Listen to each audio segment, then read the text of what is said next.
The number of hours that you should sleep. Unfortunately, my favorite amendment is the first, which won't set me up well.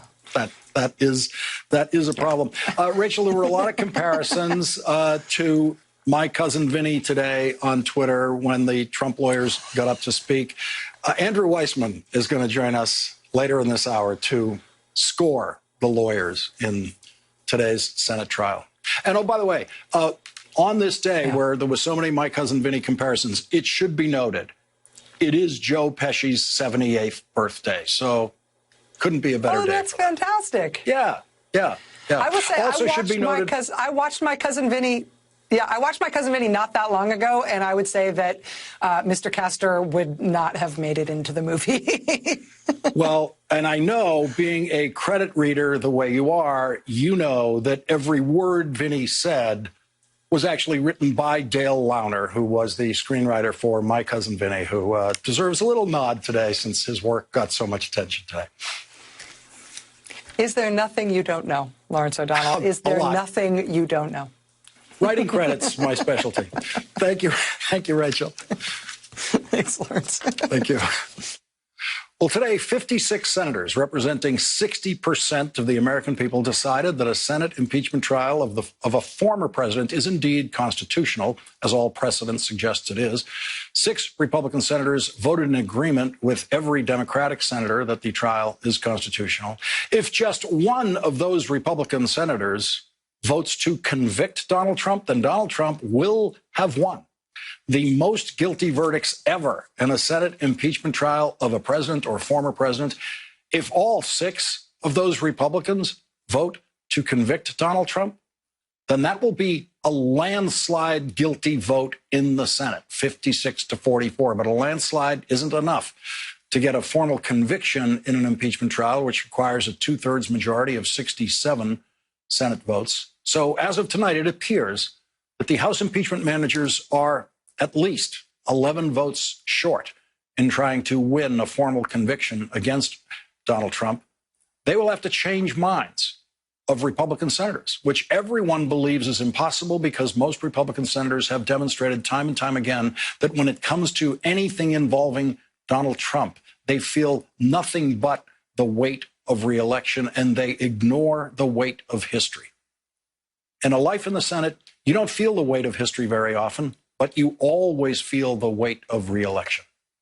And for most Republican senators today, the weight of re-election felt heavier than the weight of history. Of the 20 Republican senators up for re-election in 2022, only one voted to put Donald Trump on trial in the United States Senate. Only one. Senator Lisa Murkowski of Alaska. She's the only one. And so the drama that will unfold in the Senate chamber this week is the drama of the impossible quest. There is no more noble drama than the pursuit of justice when the fix is in and you know you can't win. Because to give up on the pursuit of justice is to give up on the very idea of justice. In this week's impossible quest, the part of Don Quixote will be played by Jamie Raskin. President Trump has sent his lawyers here today to try to stop the Senate from hearing the facts of this case. They want to call the trial over before any evidence is even introduced. Their argument is that if you commit an impeachable offense in your last few weeks in office, you do it with constitutional impunity. You get away with it. In other words, conduct that would be a high crime and misdemeanor in your first year as president, and your second year as president, and your third year as president, and for the vast majority of your fourth year as president, you can suddenly do in your last few weeks in office without facing any constitutional accountability at all. This would create a brand new January exception to the Constitution.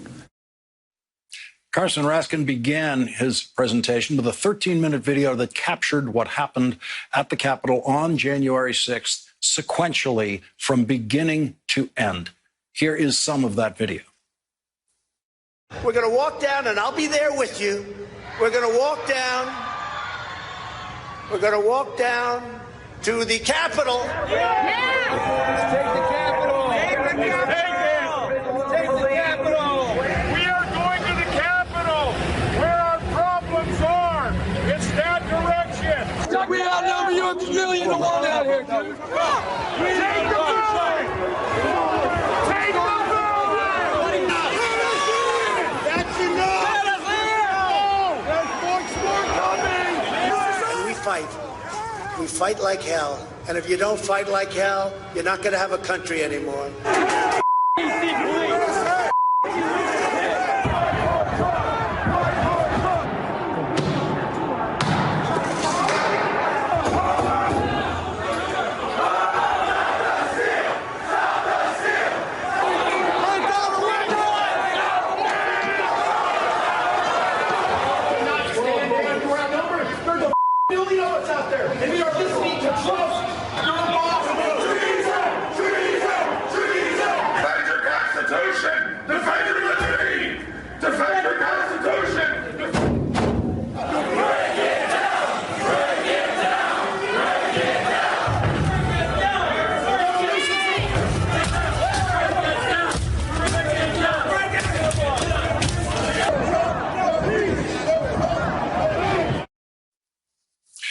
The F word, of course, was not bleeped when that video was played in the Senate trial today.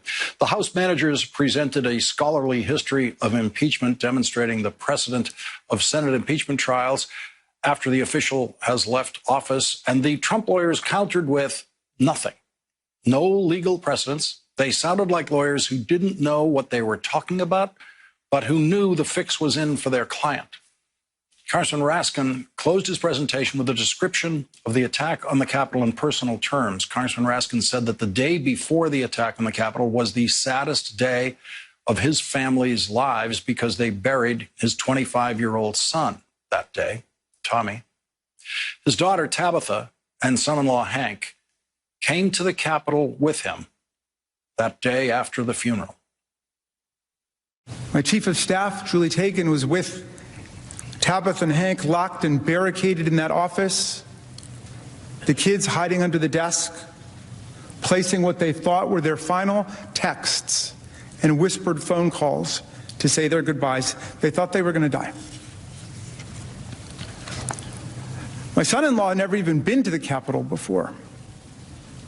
And when they were finally rescued, over an hour later by Capitol officers, and we were together, I hugged them, and I apologized, and I told my daughter Tabitha,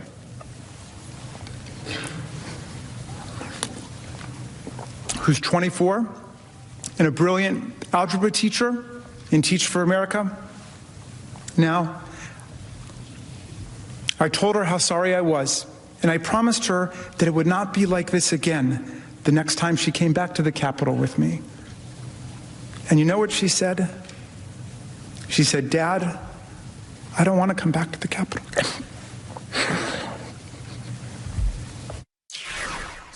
Leading off our discussion tonight, Democratic Senator Cory Booker of New Jersey. He's a member of the Senate Judiciary Committee.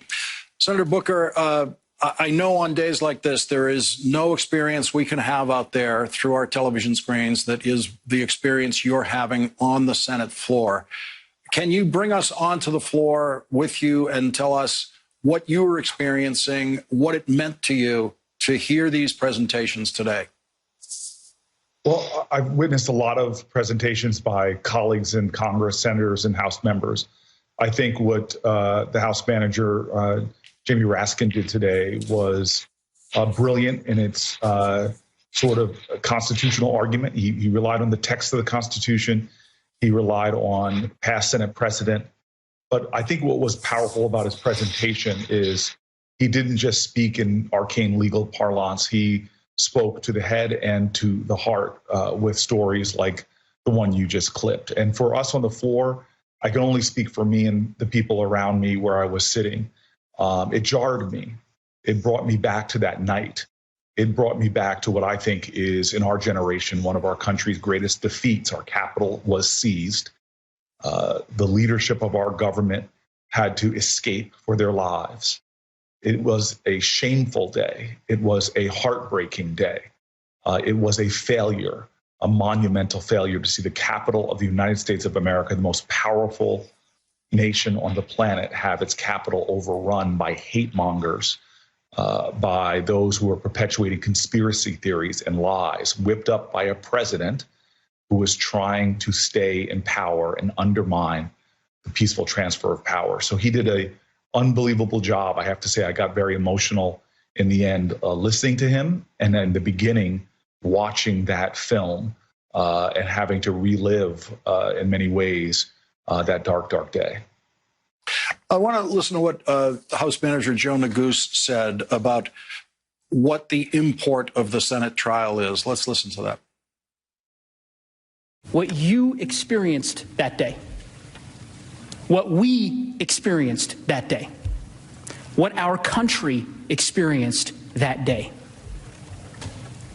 is the framers' worst nightmare come to life. Presidents can't inflame insurrection in their final weeks and then walk away like nothing happened. And yet that is the rule that President Trump asks you to adopt. Is it your sense that your Republican colleagues actually experienced something different from what Congressman Neguse describes experiencing on that day?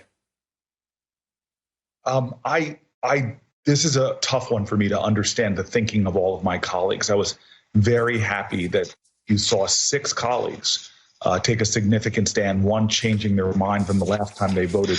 That was something significant to me. But I think that any honest appreciation of our founders knew how suspicious they were of despotism, how much they were writing against the sovereignty of a king or a demagogue. And I think Congressman Neguse did a great job in laying out what their fears were and on how what Donald Trump did, trying to stop the transfer of power, was a manifestation of their fears. And for him to do it violently by inciting a mob to come after congressional leaders, ultimately to threaten the life of the vice president. While that siege was going on, Donald Trump sent an incendiary tweet almost directing the crowd at the vice president, and you thus heard the chants of people chanting to kill the vice president. And so I think this was, as Congressman Neguse pointed out, the founders' nightmare that this would happen. And I think they have a remedy towards that. And that was part of the conversation today. That remedy is to impeach and to make sure that such a figure who so abused their power, so violated their oath, cannot hold public office and public trust again. Both of the impeachments that the House have sent now to the Senate of Donald Trump were both sent with the full knowledge that it appeared at the outset that Donald Trump had enough votes in the Senate to prevent a conviction. But those impeachments went forward anyway, knowing that the likelihood of a conviction at the end of the road was very, very slim or not likely at all. What would you say to viewers who have a chance to watch this impeachment trial this week, to follow this impeachment trial, about why they should be following it for reasons other than what the final verdict might be? Well, it is very important that we have a procedure, a proceeding where the truth can come out, where a laying bare of the facts in the Senate, which is not just a constitutional proceeding, impeachment proceeding, but is also a crime scene. It is very important that we lay it plain.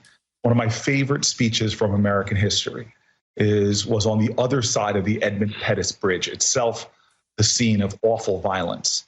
When Martin Luther King got with marchers to the other side, he gave a powerful speech about how long do we have to suffer injustice? How long do we have to deal with this pain? And he said, not long, because the arc of the moral universe is long, but it bends towards justice. But one of his refrains, don't forget, how long, not long, because truth crushed to the earth shall rise again. And so I think the truth that people are going to hear, even if it is ignored, even if some of my colleagues want to turn away, even if they won't even look at the screen that is showing the plain truth.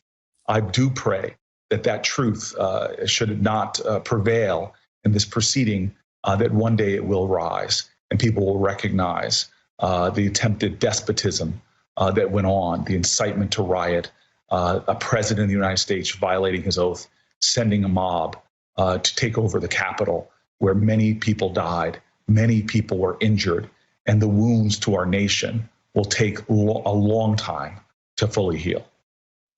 Senator Cory Booker, your perspective always improves our understanding of what we're seeing. Thank you very much for joining us on this important night. Would you allow me one point of pride? You are encyclopedic in your knowledge of such a variety of issues, events, and important facts. I just want you to know that Joe Pesci, who is celebrating his birthday, was born in the great city of Newark, New Jersey. And still lives in New Jersey. Yes, proudly. Cory Booker, thank you very much for joining us, and thank you for that final footnote. That was necessary. Really appreciate it. Thank you, sir. Thank you. Sure. Well, Donald Trump's lawyers today provoked a lot of comparisons to My Cousin Vinny, which was a lovely gift of sorts to Joe Pesci on what I've seen. Proceed with this trial since it rejected pretrial dismissal, affirmed its jurisdiction, and moved to a full consideration of the merits. Donald Trump's lawyers countered the presentation by the House managers with a trip to Fantasyland. It's always my senator. Why is it that we say my senator? We say that because the people you represent are proud of their senators. They absolutely feel that connection. And we expect our United States senators not reacting to popular will and not reacting to popular emotions. We expect them to do what is right. And as befits a lawyer representing Donald Trump, one of the defense counsels filled the Senate chamber with hatred. A great many Americans see this process for exactly what it is. A chance by a group of partisan politicians seeking to eliminate Donald Trump from the American political scene and seeking to disenfranchise 74 million plus American voters and those who dare to share their political beliefs and vision of America. They hated the results of the 2016 election and want to use this impeachment process to further their political agenda. Joining us now, Andrew Weissmann, former federal prosecutor and former FBI general counsel. He is an NBC News and MSNBC legal analyst. And Andrew, I leave it to you, the good, the bad, and the ugly of the lawyering we saw today. So, Lawrence, I usually try to give people a break because, you're only as good as the hand that you're dealt. And obviously the House managers had, a much better hand in terms of the facts and the law. But it is impossible, as everyone has said, to judge the two lawyers for Donald Trump well. To follow up on your last segment and with the line about Joe Pesci, one of them, Mr. Schoen, was a mob lawyer for the Colombo family in New York. And, listening to that today, I was brought back to my days as a young prosecutor listening to defense summations where they talk about anything and everything other than the facts because the proof is so damning. And that is really what you saw here. And it was very underwhelming as a performance. They also apparently misstated, as Rachel pointed out in the last hour, Professor Kalt's work. Let's listen to what Joe Neguse says about that.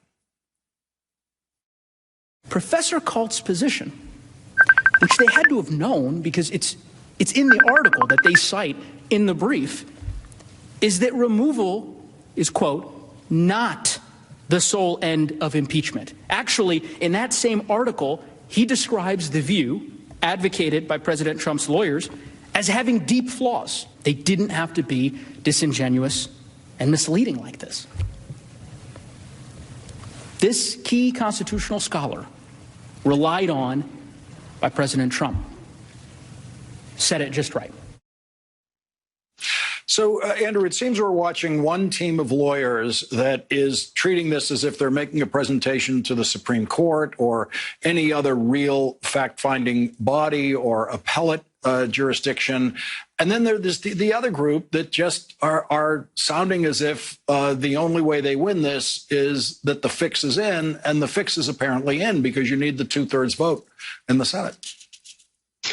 That's right, Lawrence. Although, there is another audience here, which is the public. And so anybody tuning in is going to be incredibly underwhelmed. I mean, that's a sort of oops moment where, you really have to be, as a lawyer, be really careful. And I think on the facts, that was sort of their oops moment on the law. On the facts, I think they sort of had what I call a Claude Rains moment, which is they want to argue that the President Trump, didn't really expect the rioters to, in fact, riot. And he was, shocked to see that there was, gambling going on, as the, famous scene with Claude Rains from Casablanca.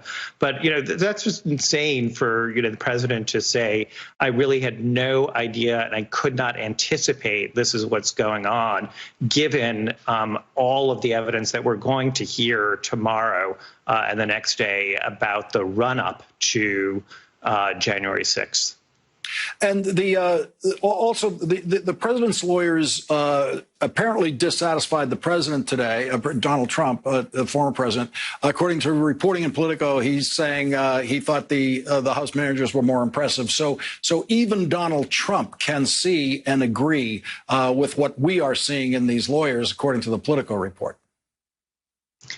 Yeah, I mean, this is, it doesn't take a rocket scientist to see, what happened today, where the lawyers just were not impressive. And again, although people tend to focus on the vote of the senators, and of course that is one key metric, I do think that it'll be interesting to focus on the public reaction to this, because it's really important, if you're the Republicans, to be able to articulate either the facts or the law that's on your side. And this is their opportunity to do so.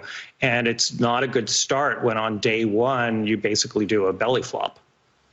There is talk of the House managers presenting new evidence that we haven't seen, that hasn't been public. What do you anticipate in that possible area that as it develops?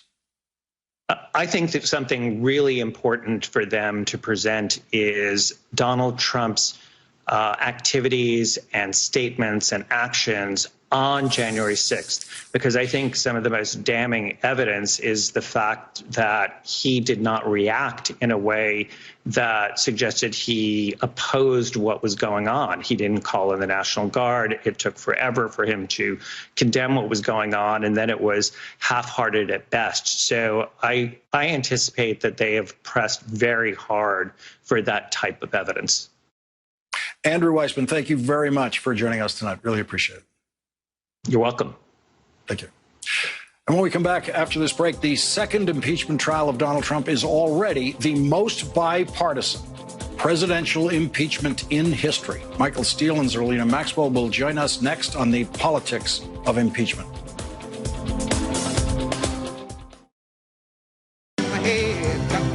Senator Bill Cassidy of Louisiana, after he joined 5 Republicans and 50 Democrats in voting to put Donald Trump on trial in the Senate. I said I'd be an impartial juror. Anyone listening to those arguments, the House managers were focused, they were organized, they relied upon both precedent, the Constitution, and legal scholars. They made a compelling argument. President Trump's team were disorganized. They did everything they could but to talk about the question at hand. And when they talked about it, they kind of glided over it, almost as if they were embarrassed of their arguments. Joining our discussion now, Michael Steele, former chair of the Republican National Committee and host of the Michael Steele podcast. Also with us, Zerlina Maxwell, host of the program Zerlina, which airs on the Peacock streaming service. Both are MSNBC political analysts. And Michael, let me begin with you, because there we saw a Republican senator speaking very clearly about what he saw today. The important thing about Bill Cassidy is that in that first vote a week ago, when they were actually just voting to table the question of, is this constitutional, he in effect was on the side of the 45 Republicans who voted to have the debate immediately, have the debate before the trial. And he said, I have an open mind as to how I will come out on that debate. Turns out his mind was open, and he came out on the majority side. Imagine that. Absolutely amazing. I think one open mind. One open mind, right? It says a lot about where the party is, quite frankly, Lawrence. And I really appreciate you leading with that clip, because I have to give him props. I can tell you he got the hammer inside that caucus afterwards. And the reality of it is he does have an open mind. And my hope is, and slight suspicion, is that given the flat out failure of the Trump lawyers to even present anything close to the case at hand, as the senator said, that as the House prosecutors put on the full face of their case tomorrow, you're going to see some opportunities for other minds to be changed if they're open. And I think he may have been a little light that we didn't think existed in the room. We'll see. But I thought it was very telling, particularly given where he was a week, 10 days ago, that he, in fact, did keep his mind open. And I suspect there may be a few others. Zerlina, we can see on day one that it's a huge mismatch of lawyers. Even Donald Trump thinks so. But these were either the lawyers Donald Trump could afford at this point in his decline, or the best lawyers he could attract at this point in his decline. Yes, and you mentioned my cousin Vinny earlier, and I was like, he would have done better with my cousin Vinny as his attorney. Let me just make this one point about Vinny. Vinny improves over the course of the trial in the movie. He gets really good at the end, and he wins legitimately. Important point. Go ahead. Sorry. It is an important point.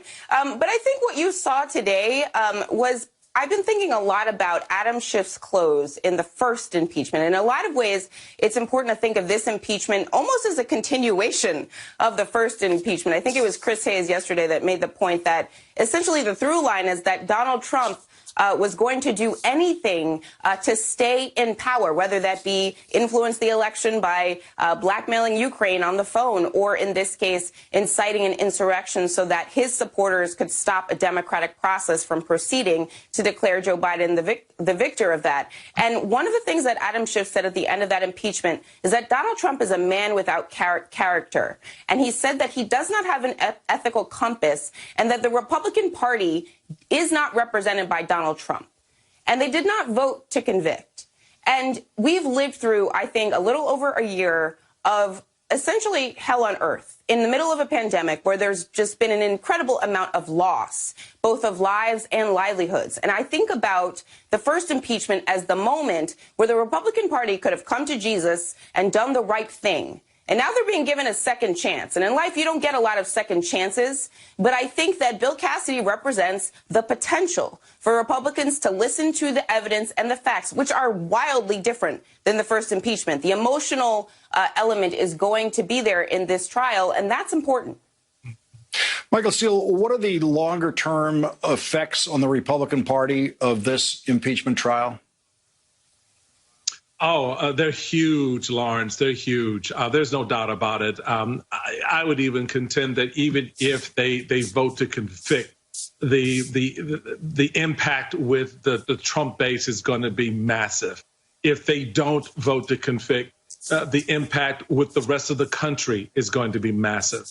And I think either way, very much to Zerlina's point about the first impeachment trial, they missed the opportunity to begin that reconciliation with the country, to do the my bad, we got it wrong, right? And now you're damned if you do, damned if you don't.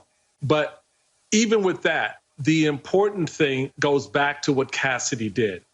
He played the role that he committed to the role that he was asked to do, and that was to be an open-minded juror.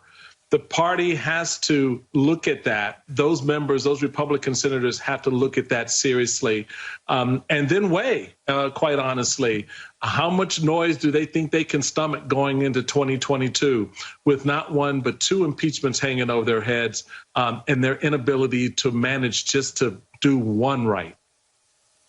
So, Lita, how did the Democrats define themselves through this impeachment trial? Well, I think that they have to, put us all in the room. What was it like to experience this attack on the Capitol? I think this is such a unique situation where you have people who are House managers and people who are in the jury of the Senate who were there for this attack. So it's not as if they're watching, facts that are about an opaque phone call, for example, and they need witnesses to fill in the holes. There's tape that they lived through, and I think perhaps they're seeing it from different perspectives, particularly when it's put in the timeline. When you see how close some of these rioters got to members of the House and the Senate, when you see how dangerous and volatile this situation really was, when it's all put on the timeline, I think that could have an impact. Now, I'm not Pollyannish about it. And I don't think that, there's 25 Republicans that have this open mind. But I do think that there could potentially be more than we're going into this making an assumption that none of them, or this is going to be a completely partisan impeachment trial. I think that the facts could change the outcome. And that's important because this is an unprecedented moment, and an insurrection absolutely requires consequences. Serlina Maxwell, Michael Steele, thank you both for joining us tonight. Really appreciate it. All right, Lawrence. Thank you. Thanks, Lawrence. And coming up next, Democratic Congresswoman Mikey Sherrill, who was the first to raise concerns that Republican members of Congress might have provided reconnaissance tours of the Capitol before the invasion. The mother of all indoor bikes is at Bowflex.com. All around me, people were calling their wives and their husbands, their loved ones, to say goodbye. Members of Congress, in the House anyway, were removing their congressional pins so they wouldn't be identified by the mob as they tried to escape the violence. Our new chaplain got up and said a prayer for us, and we were told to put our gas masks on. And then there was a sound I will never forget, the sound of pounding on the door like a battering ram. The most haunting sound I ever heard, and I will never forget it. Our next guest, Congresswoman Mikey Sherrill of New Jersey, was in the House chamber as the mob attacked the Capitol. Congresswoman Sherrill says that the day before the attack, she witnessed members of Congress giving what she called reconnaissance tours of the Capitol building. The only way that these people, these groups, could have gotten into the complex is if another member of Congress or their staff walked them in. And that was reiterated by the Sergeant at Arms on January 5th. To imagine that colleagues of mine could have aided and abetted this is incredibly offensive, and there's simply no way that they can be allowed to continue to serve in Congress. Joining us now is Democratic Congresswoman Mikey Sherrill of New Jersey. She's a member of the Armed Services Committee, a former federal prosecutor, and a former helicopter pilot in the United States Navy. Thank you very much for joining us again tonight. Really appreciate it. I wanted to get your perspective on what you were feeling as you watched this trial today, from your perspective as someone who was being attacked that day, and also your experience as a former federal prosecutor.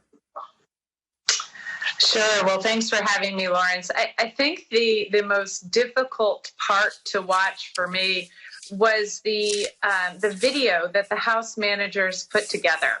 Because as I was sitting in the chamber and going through the events, we didn't have a TV in there. So I was getting text on my phone about the ongoing events.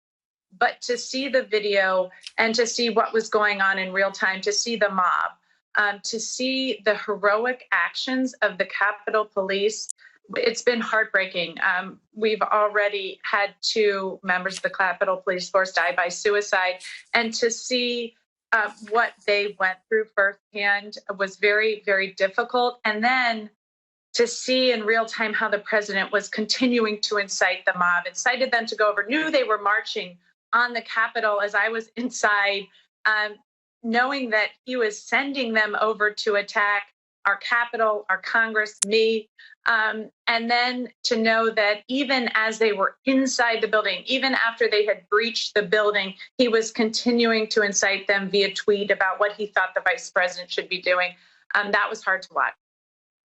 Yeah, I thought about it as I was watching it, that it shows very clearly how oblivious you all were in the House chamber and in the Senate chamber to what was happening sequentially, because the video lines it up sequentially, and they are already attacking the building, and no one in the Senate or House chambers knows that at the time. Yeah, it was chilling, because I remember myself obviously in that moment, and you can see how inside the chamber was so quiet. And then outside this mob is going on. And then we, as Jamie Raskin described it, that battering on the doors as they had breached the doors and were trying to breach it. But even at that point, even as I was in the gallery, so your viewers who have seen the barricade with the police with their guns drawn, that's where I was. Even there, and knowing the mob was trying to attack, I really had no sense of scale. I had no sense of how large the mob was. And again, I didn't know they were carrying zip ties and meant to kidnap and kill people. That video was awful, but to me, the worst part, the very worst part of that video was when you saw the policeman shoved against the wall screaming. To see how our officers really put their lives on the line, I knew that, but it's one thing to know it, and it's another thing to watch those really horrible images. There has been indications that the House managers will be presenting new evidence that we haven't seen before. Are you aware of what that evidence is? I'm not aware of the particulars of the new evidence, but I will say I don't know how you could have watched the House managers today, how you could have watched their arguments. I thought they were cogent. And I thought they laid out the case so very well compared to Trump's lawyers who, seemed almost as if Castro had sort of woken up this morning and thought, oh, shoot, I have to put on a trial today.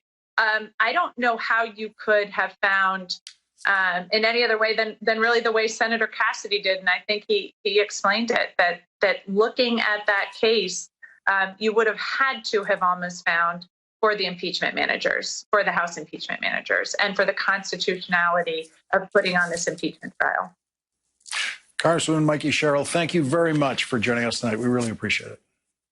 Thanks for having me. Thank you.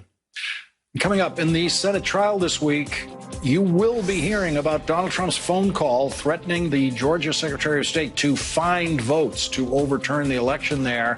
And now, the office of Georgia's Secretary of State is investigating that phone call and everything Donald Trump did to try to interfere with the Georgia election. That's next. To Georgia's Secretary of State telling him to, quote, find 11,780 votes to change the results of the Georgia presidential election will be part of the evidence presented by the prosecution in the Senate trial of Donald Trump this week. It has also become evidence in an investigation of Donald Trump in Georgia. The office of Georgia's Secretary of State has opened an investigation into Donald Trump's attempts to overturn Georgia's election results. The House impeachment manager's brief says, when the President of the United States demanded that Georgia Secretary of State Raffensperger find enough votes to overturn the election or else face a big risk to you and a criminal offense, that was obviously a threat, one which reveals his state of mind and his desperation to try to retain power by any means necessary. Joining us now is Michael J. Moore, former U.S. Attorney for the Middle District of Georgia. And Mr. Moore, thank you very much for joining us again on this subject. You're our expert on Georgia law. What does it mean to you that the Secretary of State's office is now investigating this case? You know, I was glad to see them announce an investigation, but I really got some concerns about the appearance of the investigation. And let me give you an example. I mean, one thing that a prosecutor wants to do in any case is to sort of remove any taint of a conflict of interest. And so I'm not sure how wise it is for the Secretary of State, who's a key and material witness in the case, to investigate it. If you just think about it like this, let's say you're in the First National Bank and a bank robber comes in and he says, I need $11,780.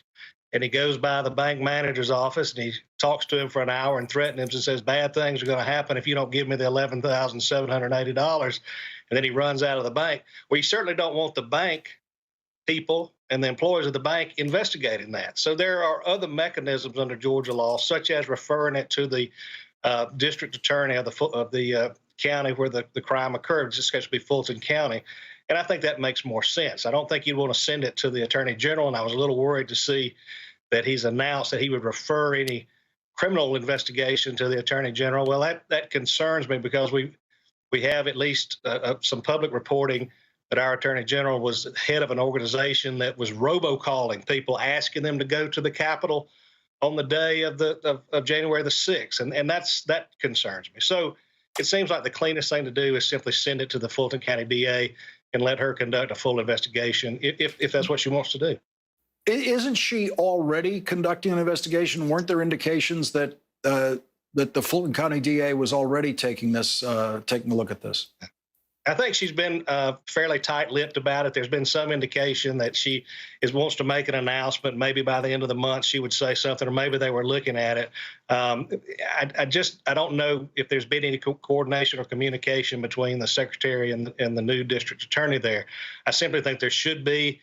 I think that's the cleanest way to do it. You want people to be able to believe in the outcome of the investigation. They may not like the result, they may not agree with it, but you want them to at least be able to believe in it. So if you say, well, there's nothing that's been done here and there's no reason to charge Donald Trump or the bank robber or whatever, well, then fine. Then they may not like it, and half the people won't like it. But so be it.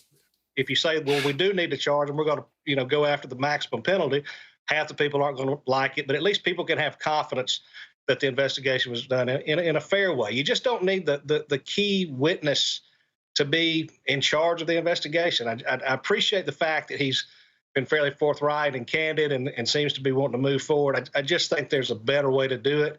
But he didn't ask me any more than Trump's lawyers asked me how to present their defense today. The New York Times today, in reporting on this investigation, outlines some Georgia law. Let me run this by you. They say the laws in question include criminal solicitation to commit election fraud, which can be either a felony or a misdemeanor. As a felony, it is punishable by at least a year in prison. There is also a related conspiracy charge, which can be prosecuted either as a misdemeanor or a felony. A third law, a misdemeanor offense, bars, quote, intentional interference with another person's performance of election duties. And just working from the end of that, it seems like right there on the phone call, we have all heard Donald Trump's intentional interference with another person's performance of election duties. Yeah, I don't think there's any way around that. That's all you got to do is play the tape. And it seems pretty clear to me that he's trying to interfere with the secretary's job in certifying and counting the votes and asking him to essentially make up votes somewhere. Michael J. Moore, thank you for your guidance once again tonight. We always appreciate it. It's a pleasure to be with you. Thank you. That is tonight's Last Word.